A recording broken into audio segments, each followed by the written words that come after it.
Hola, ¿qué tal? ¿Cómo les va? Muy buenas noches, bienvenidos a Trabajo Global.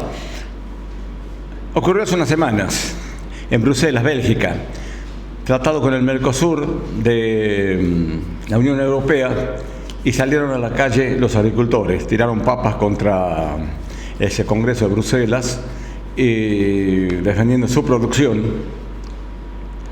mostrando que estas cosas sí ocurren en el primer mundo y desmintiendo a la imbecilidad argentina, esa que no cesa, de que esas cosas no ocurren. Eso pasa en la Argentina porque es un país del tercer mundo, de cuarta o de lo que sea, pero no, allá en Europa no. En Europa ocurre, pues, hubo incendio, hubo cosas bravas, claro. Cuando terminó la guerra, Europa juró que pasar hambre nunca más. Trabajaron mucho en eso, desarrollaron una agricultura subsidiada, sí, claro que es subsidiada, muy subsidiada, pero nunca volvió a faltar el alimento en Europa. Salía caro el agricultor, salía caro, pero el alimento no faltaba. Claro, ya no está De Gaulle, ya no está Adenauer, ya no están Macmillan, ya no están esos dirigentes, que tenían su historia, y que tenían su lado oscuro, pero que la entendían bien respecto de la gente.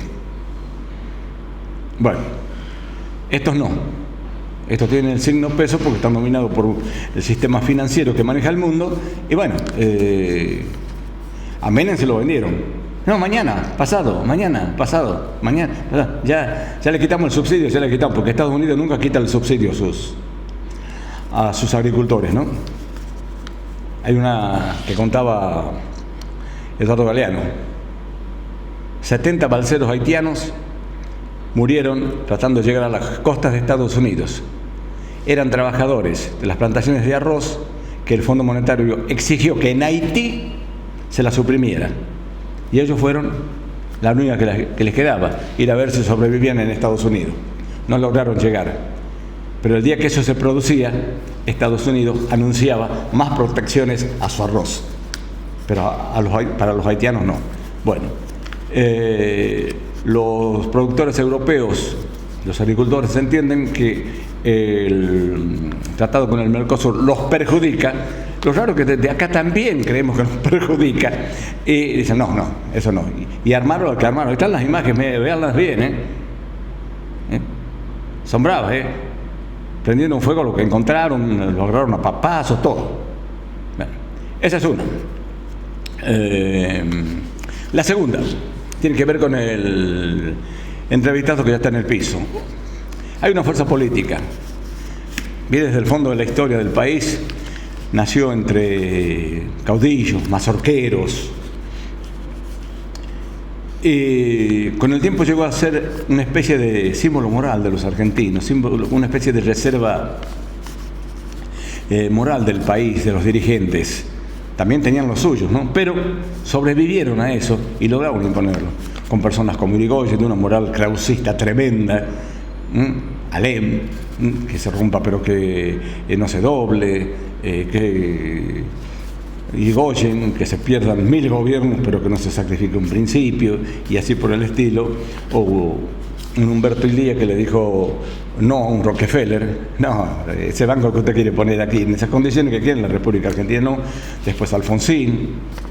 Bueno, y se dividieron muchas veces. Irigoyen era sobrino de Alem, terminó peleado con él.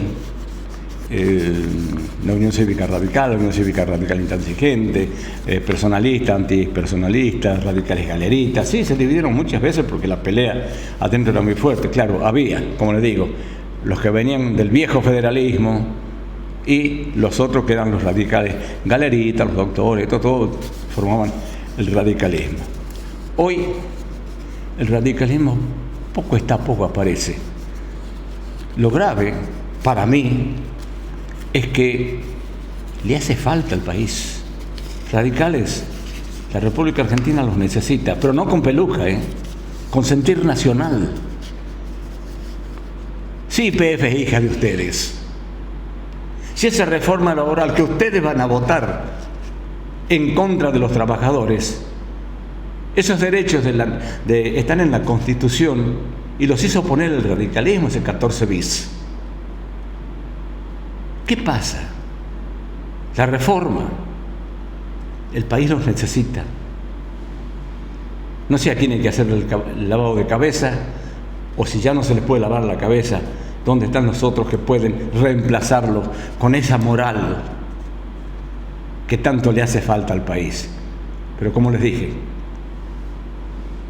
radicales, ustedes al país le hacen falta en estos momentos, porque el país vive momentos muy difíciles.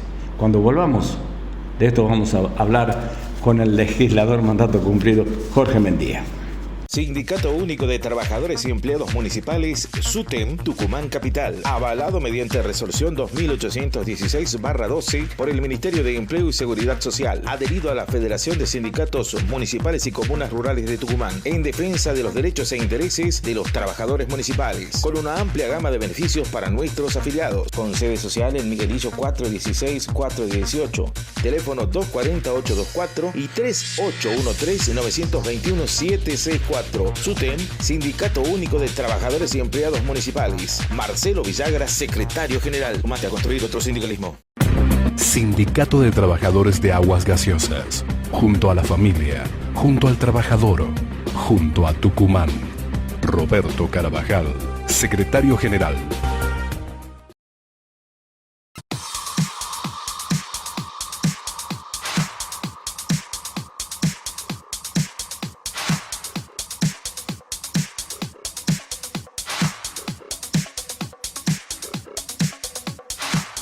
Turismo. Somos un gremio que sabe que proteger los derechos también es asegurar el turismo y la recreación para las afiliadas, afiliados y sus familias.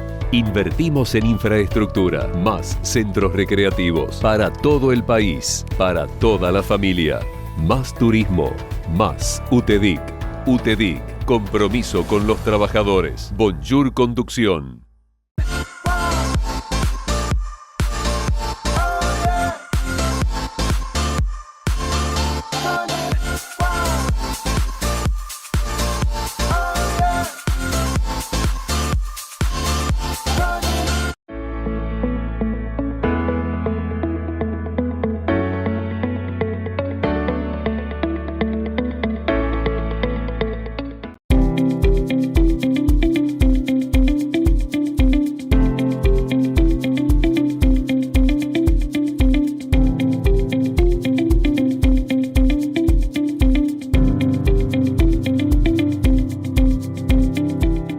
Sindicato de Trabajadores Pasteleros brinda actualización permanente de convenios colectivos de trabajo a las ramas de pastelería, pizzería, heladería, brindando también el servicio de obra social, plan materno-infantil, sede social, calle Jujuy 144, telefax 421-2704, Escuela de Capacitación Profesional, perfeccionando compañeros con una salida laboral.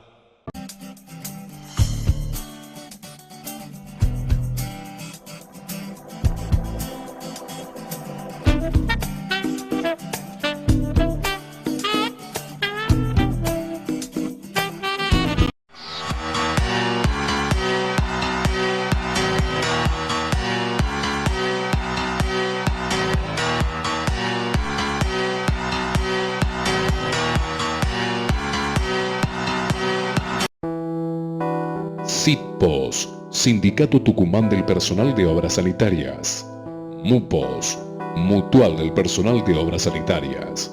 Junto al trabajador y su familia.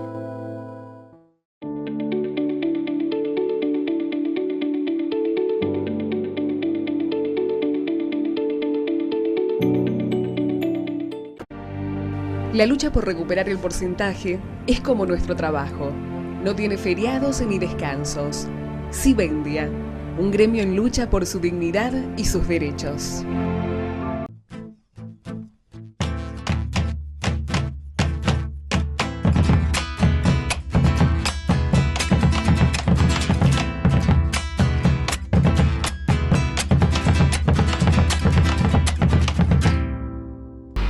Segundo bloque. Ya está acá el invitado. Jorge, bienvenido, gracias por estar. Buenas noches. Y sé que como a mí, el país te está doliendo y mucho. Vos desde tu posición política, ya me escuchaste. Bueno, todo el tiempo que quede es tuyo. Gracias. Vos sabés que me das un hermoso pie porque como dirigente político, pero sobre todo con una mirada partidaria que tengo, que es la Unión Cívica Radical, y a su vez como un hombre que lee la historia, hay un documento que es interesantísimo, que me gustaría leértelo ya que has comentado parte de esto, y es cómo ha nacido la Unión Cívica, cómo nace la Unión Cívica.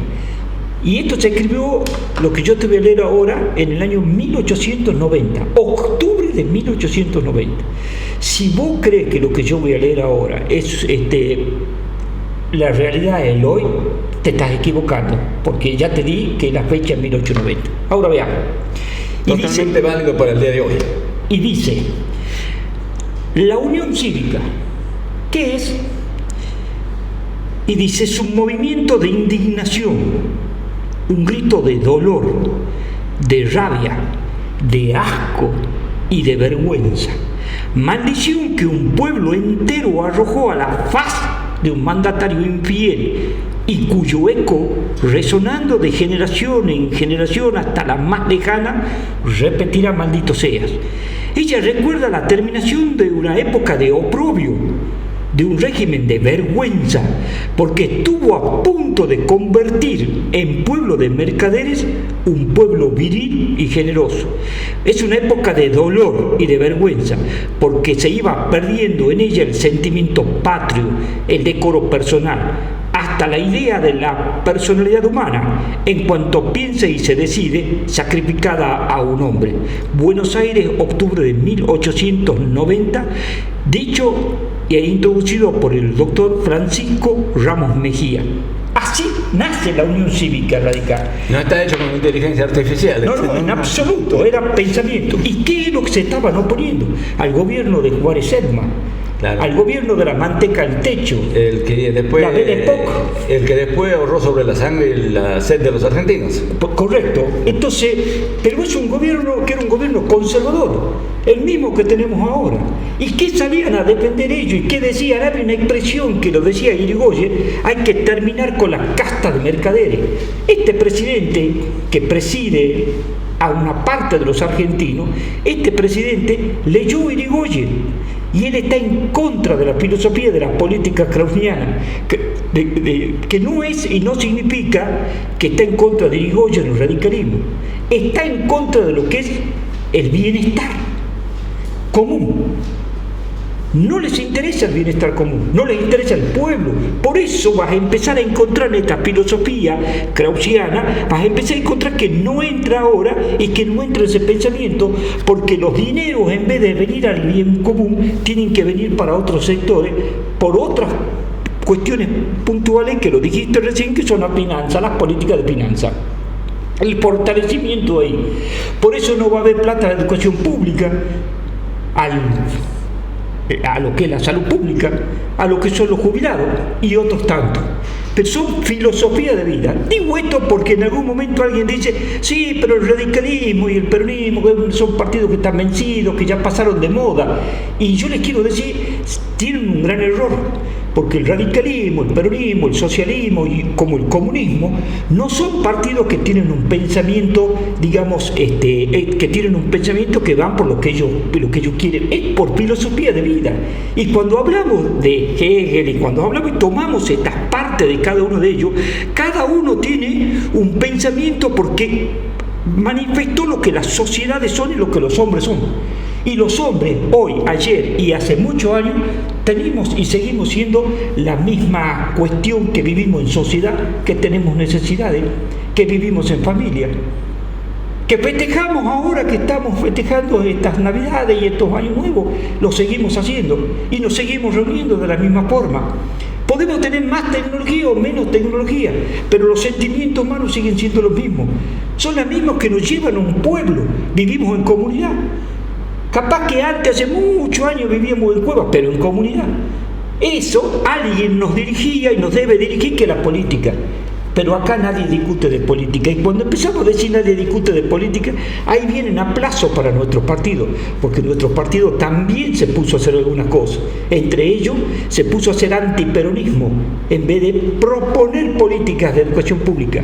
Lo que está pasando hoy en la cuestión laboral es de Moisés Levenson, el artículo 14 bis de la Constitución, que ha costado mucho poner ese capítulo. Sí. Ha costado mucho, ha costado peleas, fuerza, ha costado revoluciones, en fin, tantas cosas que ha costado. Hoy uno lo ve con desazón, cómo se está votando esto, y por ahí tengo este espíritu que tengo del por qué. Me gustaría sentarme con alguno de ellos que vote por qué en contra de Moisés Levenson. ¿Por qué en contra del pensamiento de la Unión Cívica? ¿Y por qué en contra del pensamiento de la Unión Cívica Radical? Y algunos me contarán, yo soy radical. No. Vos podés ser radical, pero no estás haciendo radicalismo. Porque el radicalismo es una forma de vida. Yo recuerdo a Arturo Frondizi, no renunciaré. No voy a renunciar. Claro. Y no les renunció, y lo tuvieron que meter y no podía salir del país porque era el presidente todavía. Si salía era el presidente, y lo pusieron en Martín García, y bueno, pero nunca les renunció. Porque estaba desarrollándolo en el país, porque puntualmente estaba haciendo industria. Y que nosotros, este pueblo, Argentina, esta Sudamérica, que se dedique a la industria, no es como lo tenían pensado cuando hacía el año 1810 la revolución los ingleses, y mucho más con su socio estadounidense. Y había logrado el autoabastecimiento, ¿no? Totalmente. Entonces, les recuerdo, y ahora yendo al presente, la patria necesita ese radicalismo. Puede volver, está y no se lo ve. Vos sabés de eso más que yo. Necesita de la defensa de lo nacional y de lo popular, porque nosotros estamos viviendo, también cuando empezaste el programa, empezaste a decir lo que estaba pasando en la geopolítica. Y hoy hay un movimiento geopolítico tremendo. Y hay un movimiento geopolítico porque el imperio estadounidense está cayendo, está decadente. Entonces, pero antes parece que va a invadir Venezuela. Y bueno, son cosas que le quedan porque necesita el petróleo, y el petróleo está sostenido en el dólar. Pero yo creo que con lo que ha pasado con el BRIC, con lo que ha pasado con las monedas y digamos lo que hicieron con Rusia, que Rusia terminó después no aceptando dólar, sino terminó aceptando rublo, ha terminado desmantelando lo que era en ese momento el dólar, y han agarrado una avenida muy difícil de volver. Los Estados Unidos, o Trump por decirlo así, que le está haciendo un destrozo en su país. Entonces ¿cómo nos llegan estos coletazos a la Argentina? Nosotros tenemos y debemos tener un presidente que defienda los intereses del pueblo, más que los intereses de la nación, los intereses del pueblo, porque ellos vienen por el pueblo, se vienen a llevar lo que es nuestra nación, se vienen a llevar nuestros productos, se vienen a llevar y a traer sus pobrezas. La van a cambiar la pobreza para acá y van a llevar su riqueza para sus pueblos. Bien, eso nosotros hoy necesitamos un presidente, necesitamos un Irigoyen, sin duda, necesitamos hombres que se pongan al frente y que le digan no. En algún momento también lo dijiste cuando Ilias le dijo no a Rockefeller, porque él fue testigo y fue cuando en el año 1930 lo derrocan a Irigoyen, y lo derrocan por la Standard Oil, que en su momento había comprado mucho territorio de la Patagonia, y decía yo voy a extraer todo esto, voy a sacar. Ahí viene la famosa política fiscal de yacimientos petrolíferos fiscal de Irigoyen en su principio, cuando le dice al abuelo de Rockefeller, le dice usted compró el terreno, pero no compró el medio ambiente nuestro, ni compró el subsuelo, que esos son parte de la patria, y la patria no vende, ni cede, ni regala lo que es el subsuelo. Entonces le decía a la Standard Oil, si vos vas a extraer riqueza de nuestro pueblo, primero vas a tener que tener leyes que te controlen, y si no lo vas a tener. A los tiempos después, Uriburu, el ejército a la mano de Uriburu, derrocan al pueblo y le sirven a Rockefeller. Esto después se ha ido dando en muchos momentos y en muchas partes. ¿Y cómo lo podemos definir con una palabra? Eso es el conservadurismo. ¿Quieren vivir acá? en contra de su pueblo, pero admirando lo de allá. Y eso tiene un precio. Vivo bien yo, vive mal el otro. Por eso te digo, este no es un presidente de todos los argentinos. Yo con orgullo digo, porque soy del palo, Alfonsín nació un presidente de todos los argentinos, Irigoyen nació de todos y para todos, Ilia con su política de salud pública, con sus aciertos y sus errores, pero fueron nuestros. Perón fue un presidente para todos los argentinos. Les guste o no les guste, lo fue. Que era duro en su forma de bajar, bueno, era un militar, no podemos decir otra cosa que no sea duro que sea blando, pero este presidente, que es un presidente para poco, es un problema. Me duele mucho la Cámara de Diputados de la Nación, a donde veo mucha chascotenería, mucha agresión al vicio, nada fundamentado, porque en algún momento en la Cámara de Diputados, en la Cámara de Senado, hubo algunas muertes, pero por un pensamiento, pero no por una cuestión, no sé, muy chabacana. Entonces vos decís, ante esta política o ante esta geopolítica que nos está pasando esto, y que no tengamos representantes del pueblo, sino tengamos representantes porque son a favor o en contra de, me cuesta creer. En algún momento alguien me decía, bueno, pero gana las elecciones. No gana las elecciones. Pierde la elección una persona porque todos votan en contra de y no votan a favor de política. Y el antiperonismo en algún momento salió a votar a favor de Milei en contra de lo otro, pero no votaron a favor de las cuestiones que lleva Milei. Claro, el anti no genera nada. Pero yo no te puedo abrir la puerta de mi casa para que vos entre y gobierne porque yo me llevo mal con mi mujer. En todo caso tendré que sentarme y a buscar otras soluciones, porque seguramente esas cosas que vos vas a ver en mi casa las vas a querer para tu casa. Bueno, eso es lo que estamos haciendo nosotros, y hemos puesto una persona que no es judía pero que quiere ser judía, que no es argentino pero quiere ser estadounidense, inglés o europeo, que no es hombre de la política y quiere pensar en política cuando no puede, que es un agresivo y que todo el mundo tolera la agresividad, porque por ahí veo que hubo algunas muertes de chicos que llevan... el nombre de la cosa nueva, de no sé qué engendro. No existe eso de tener una forma de dialogar, una forma siendo agresivo. Y dice, bueno, pero eso llama la atención. Bueno, llama la atención porque no hay nada. Uno baja la mirada a mirar una porquería tal vez de algún perro y qué sé yo, porque no tiene algo para ver arriba que es muy bueno, puede ser un monumento o puede ser una cuestión, un paisaje. Alguien me decía, no hay nadie porque el pueblo no lo busca, porque dirigentes honestos hay. Lo que pasa es que el pueblo tampoco los busca y ni los quiere encontrar, parece. Yo soy político y a mí muchas veces me dicen, ¿por qué no te presentás? Y porque la gente busca outsider. La gente no quiere votar político. Hoy nosotros tenemos personas que están en el gobierno y te dicen, yo soy outsider, yo gestiono. Y la pregunta que uno le dice, ¿qué gestionar? Bueno, las cosas que hay, las cosas para mejorar. Pero ¿con qué concepto político? Porque yo también gestiono cosas para mi casa, pero tengo adentro un marco de política familiar. Tengo un objetivo, que mis hijos se reciban. O sea, hay una política. ¿Qué podés gestionar cuando no tenés dentro de lo que es lo que en la parte que tiene el gobierno? ¿Qué puedes gestionar si no sabes qué política de salud quiere? ¿O qué política no tiene idea, claro. ¿Ah? Si no tiene idea. 2 minutos para terminar, para hacer. Bueno, yo lo único que les pido a mis correligionarios, a mis amigos y a los hombres que en algún momento votaron a la Unión Cívica Radical, que no lean lo que los dirigentes dicen, o no tomen los ejemplos, lo que los dirigentes hacen, solamente que vayan a buscar lo que fue el pensamiento radical, y lo van a encontrar en Moisés Levenson, en Hipólito Yrigoyen, en Alem, sin duda en Ilia, en Frondizi y también en Raúl Ricardo Alfonsín, pero también lo van a encontrar en algunos hombres de nuestra provincia.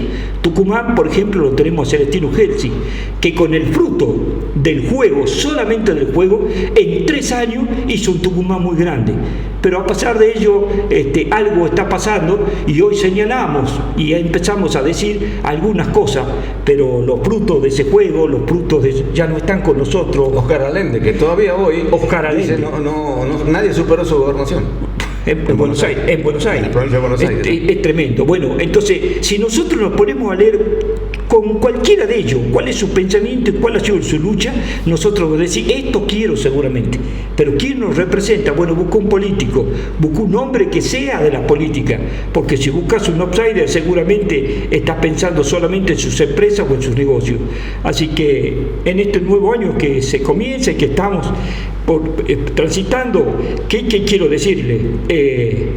Pensemos en el futuro, ya no nuestro, pero sí pensemos en el futuro de nuestros hijos, de nuestros nietos. Muchas gracias por darme la oportunidad de poder decir esto. No, gracias por venir.